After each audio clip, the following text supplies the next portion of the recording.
నెల్లూరు జిల్లా వైసీపీలో జంపింగ్ జపాంగ్ల సంఖ్య పెరిగిందా? సీటు రాని వారు ఒకరి తర్వాత ఒకరు పక్కచూపులు చూస్తున్నారా? వేమిరెడ్డి ప్రభాకర్ రెడ్డితో కందుకూరు ఎమ్మెల్యే మహిదర్ రెడ్డితో భేటీ కావడం దేనికి సంకేతం?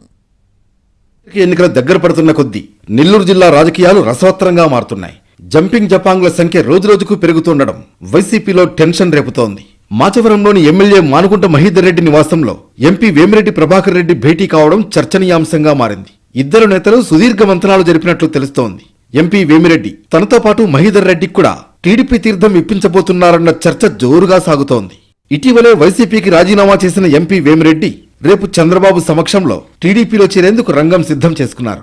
సైకిల్ పార్టీలో అట్టహాసంగా చేరేందుకు భారీ కార్యక్రమాన్ని ఏర్పాటు చేయబోతున్నారు. కందుకూరు సమన్వయకర్తగా బుర్రా మధుసూదన్ యాదవ్ను నియమించారు అధినేత జగన్. కందుకూరు ఇన్ఛార్జిగా ఇటీవల కటారి అరవింద్ యాదవ్ను ప్రకటించారు. అయితే ఆమె పోటీపై సందిగ్ధత నెలకొనడంతో ప్రస్తుతం కనిగిరి ఎమ్మెల్యేగా ఉన్న బుర్రా మధుసూదన్ యాదవ్ను కందుకూరుకు పంపించారు. ఈ పరిణామాలతో మనస్తాపం చెందిన Kandukur YCP sitting MLA Mahidhar Reddy MP వేమిరెడ్డితో కలిసి టీడీపీ కండువా కప్పుకోనున్నారన్న ప్రచారం జరుగుతోంది.